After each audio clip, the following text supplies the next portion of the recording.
time for a little bit of bar science. Did you know that you can make some of the spirits that you enjoy? Not only is it fun, it also gives you a bit of a science experiment to do, and the payoff of drinking something that you made is very well worthwhile.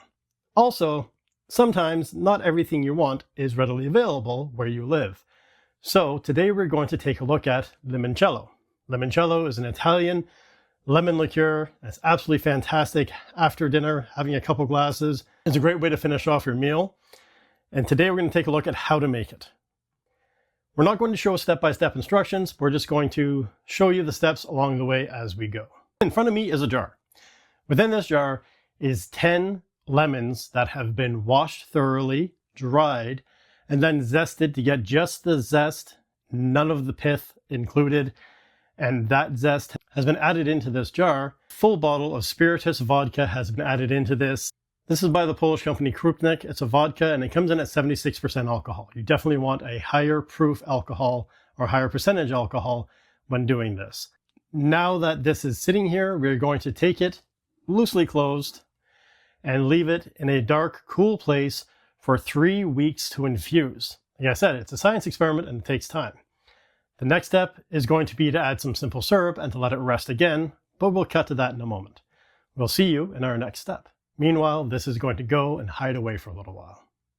We're back. It's been 3 weeks, and typically when you're making limoncello, you want to leave your infusion for about 3 to 4 weeks. But a few key metrics have been hit, so we're going to strain it out today. That being, the vodka or the spirit that we used is exceptionally bright, yellow. The lemon zest that we used is pale. Anywhere from 2 to 4 weeks is what you want to be looking at for your infusion, but because we have pale lemon zest and a bright, vibrant yellow of our spirit, we are going to strain this, and I'll be right back with our next step.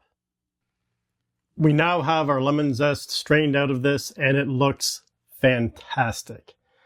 It is gorgeous. It's a vibrant yellow color, and it smells even better. Now our next step is to add some sweetness.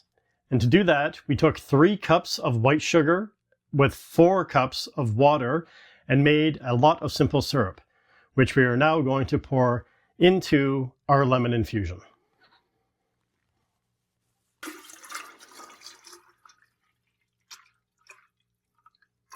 Now that we've added our simple syrup into our lemon infused spirit, we are going to let this sit for another 2 weeks.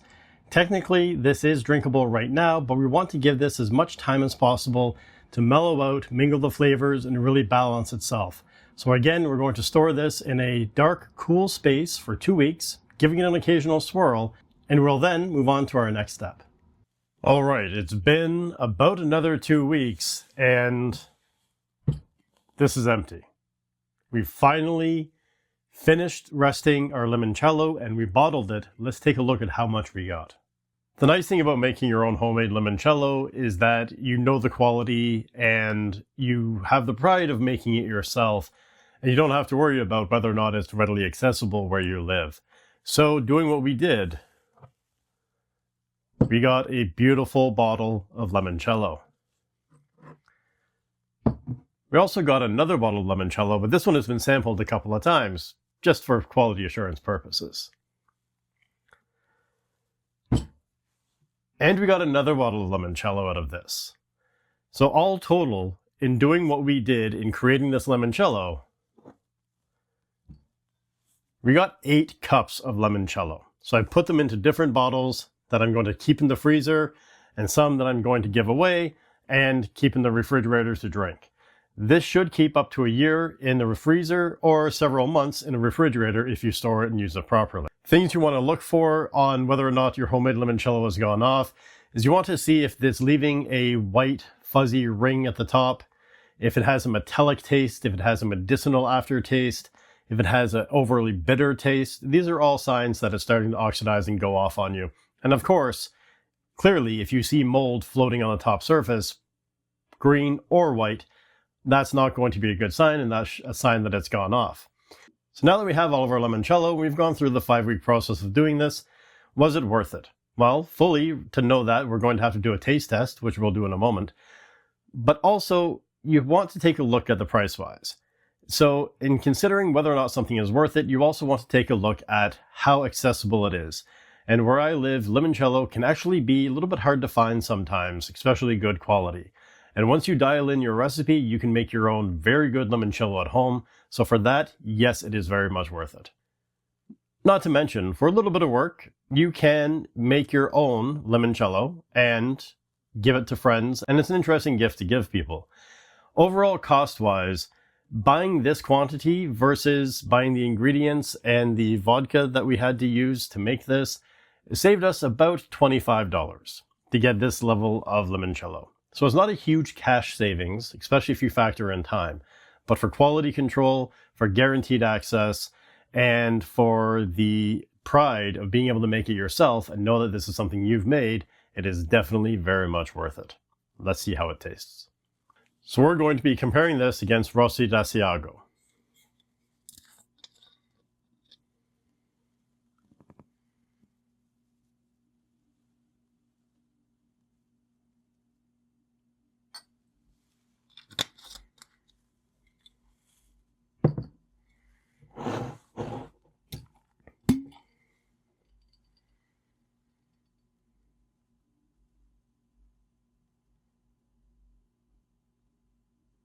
Now at first glance, you'll see the homemade is a little bit more cloudy than the store-bought, but it's very similar in color.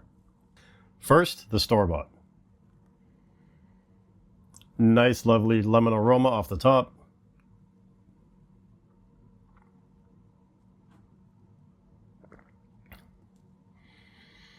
It has a rich mouthfeel to it. It's got the beautiful lemon notes, subtle sweetness to it. It has nice legs on the glass. As limoncello, it's delicious. Homemade. Cheers. Get that same citrus note right off the top.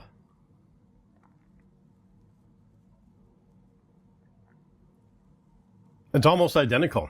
You get the same mouthfeel, the same lemon flavors that come floating through. Beautiful lemon aftertaste inside your mouth. The legs aren't as strong as the legs you would get in the store-bought. They do run down the glass a little bit faster. But all in all, this is almost an identical limoncello to the stuff you would buy in the store. It's delicious, it's fantastic, it's fun to make, and it's not that difficult, and it has a great story behind it when you do make it. So all in all, I would say this limoncello exercise has been a grand success. I'll definitely be making my own limoncello moving forward again. And I've also come up with some different experiments and ideas that I want to play with as well. So we'll see those coming out soon. Keep experimenting. You can have a lot of fun. You can create a lot of fantastic ingredients and items in your own house with just a little bit of research, a little bit of know-how, and of course, by checking out our channel, we give you a lot of the information on what you can do to make stuff at home for your own home bar or for your regular bar. All in all, this was a roaring success. Until next time, my friends, stay literary, stay libacious, and we'll catch you again soon.